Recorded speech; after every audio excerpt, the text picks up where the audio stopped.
Hi there, Aries. Welcome to your end of September 2023 General Tarot Update. It's Raina here. I was looking through all of I've been putting up all kinds of videos and I didn't make a playlist, so that made it hard to find out which videos I hadn't done yet with the end of September. Suffice it to say. This is a new tarot deck of mine called the Holographic Tarot. It's just basically the Rider-Waite with some kind of shimmery surface. And it looks cool when you see it in person. I don't know if it's the best for filming because of the glare that can come off of it, like you see. But it's pretty cool, I would say. Oops. Okay, so the heart of the matter is the High Priestess. Wow. Remember that you have the universal template of the natal chart as a whole. So every house that you inhabit is the house that is connected to that sign. So in your 12th house right now, you have Neptune and Saturn there. Well, Neptune is the ruler of the 12th. And so for some Aries people, and you also have Chiron in your sign, so you may have been pursuing a career as a healer. Maybe you're in the training stages, but this is a card connected to that. But in general, this is a card of connecting to your higher self.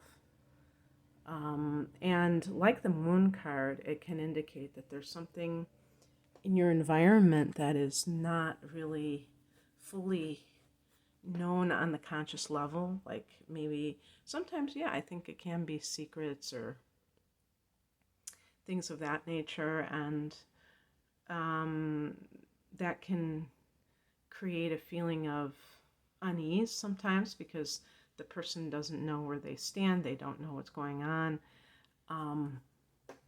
In the past position, we have the Hierophant. Well, this is interesting.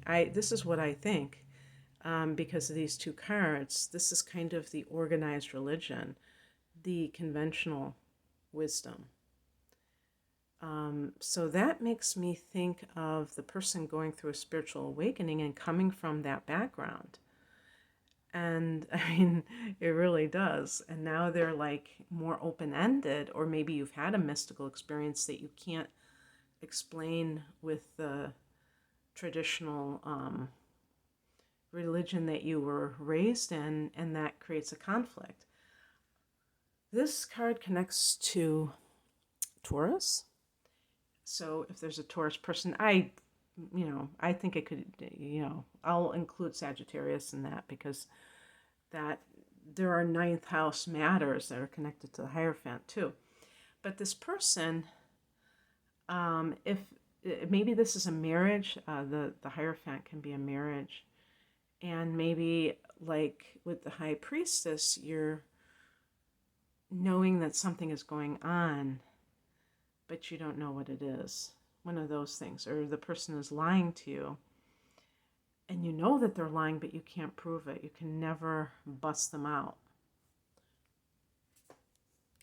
The higher message is the Eight of Swords.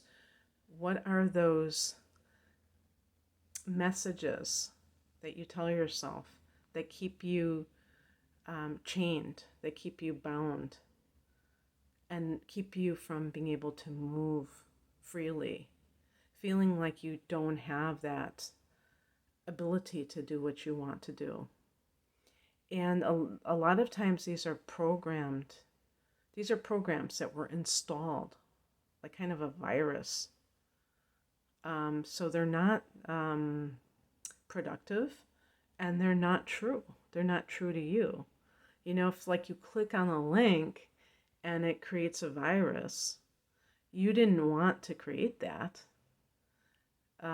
But it was already programmed to do that. And maybe you were attracted to something to click on that link, and it took you to something negative. So with like relationships in Aries, you may find that you are moved through physical attraction in an excessive way, and it leads you to um, relationships that are not healthy for you. For I was going to say for work matters, but I really don't see that unless you are working in some kind of conventional field. Like I always think of what do you call it? Corporate jobs with the Hierophant, because there's a hierarchy, there's some kind of conformity where people and fire signs like Aries, I'm a Sag, and Leo is the other fire sign. We can't stand conformity. We really want to be our own person, even if we're working for somebody else. It's not so bad to work for somebody else if they still let you be, who you are, but I remember having a name tag, and I refused to wear it because I felt like wearing a name tag meant that I was this property of someone. I just I had like such an aversion to name tags. And it can be even worse than that, because you can be told how to dress, how to think, what to say. So but if this is relationship related, you may feel this sense of like you can't leave that relationship, even though you know that it's not for you. Because even if you can't prove that somebody's cheating, that person may be gone a lot, and so they're not engaged, they're not committed to you in that way. They're not committed to the relationship. So you don't need to find them wrong to have a reason to go on your own, So keep that in mind. And if you have insecurities that the Eight of Swords is talking about, then you have to understand that being in this type of relationship is only going to exacerbate that. Yeah, I'm thinking of the Aries people who have Venus in Pisces. I'm talking to you very much so, and any Aries person can have, you can have any moon sign. You could have the moon in a water sign, and you're more vulnerable emotionally.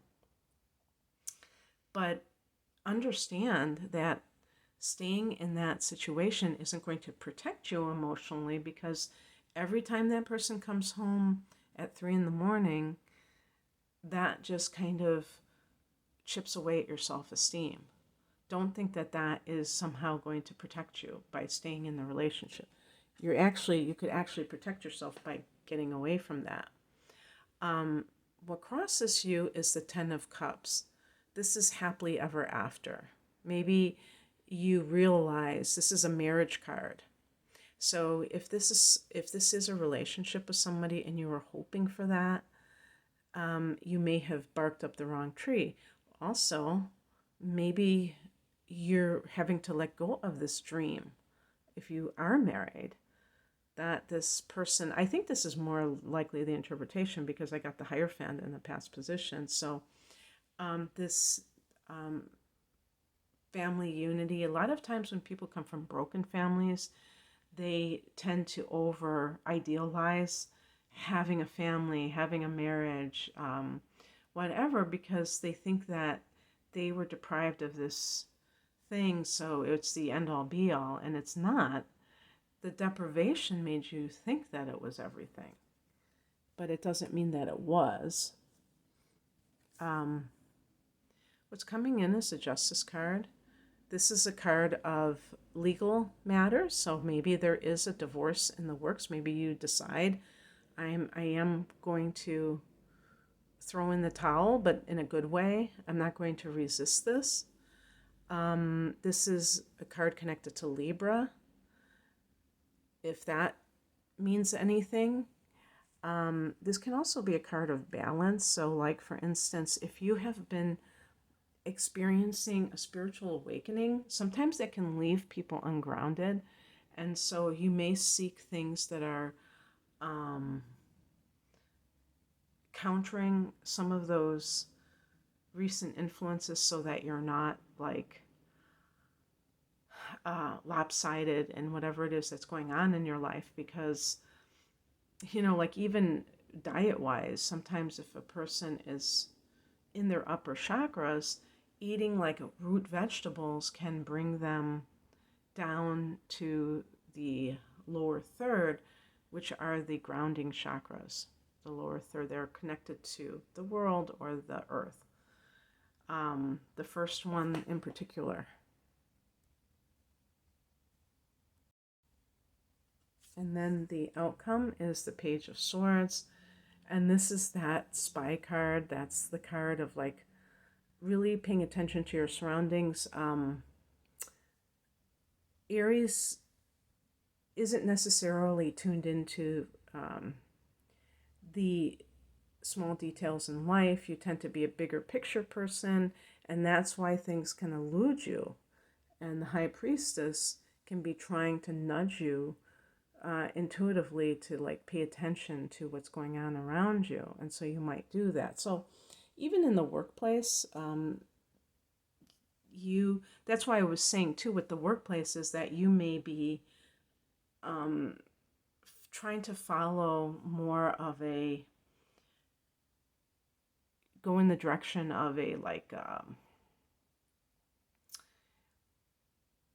spiritual or heart-based business, because that what the Hierophant represents is too much a part of some kind of life. What do you call it? Like, perception of life that you don't have anymore, and you don't want to perpetuate it. You know what I mean? So that might be something, and you might not know what it is that you want to do. It could be just about anything. I mean, even a hands-on career like massage therapy can be part of that healing career. That doesn't have to be like, you're a channeler or anything like that. It can be something much more in between, but it's holistic. It's not like involving the traditional ways that people have used to heal, and it like drug-free therapy, where people can get relief, but they don't have to risk all the other things that go on when we, with the traditional medical field. So that's one possibility. But the bottom line is that there might be people around you that are doing something underhanded, and the Page of Swords is like you're either documenting or you're just observing, so that you know that you're not going to get cheated out of anything in between, because you might be still saying, hey, I have to work here for X number of months or a year, and in the meantime you don't want to get screwed over. Okay, that's what I have, like especially if it's something where you think that you're about to get fired or something. There's a full moon that's happening in your sign. That's something I should have said. That's happening on the 29th. So you may feel like something is about to, like the dam is about to burst in your life, with in some area where some secret will come out, something will be revealed, or there will be an ending, a culmination, and you want to be prepared. That's what I have for you, Aries. If you would like a private reading, I'm primarily an astrologer. I have a package deal called a deep dive, hour of natal chart analysis, hour of transits for a special price. I have single readings. Please click on the link below for detailed explanations on my readings. I'm at rainamoonastrology.com. Thank you for watching. Bye.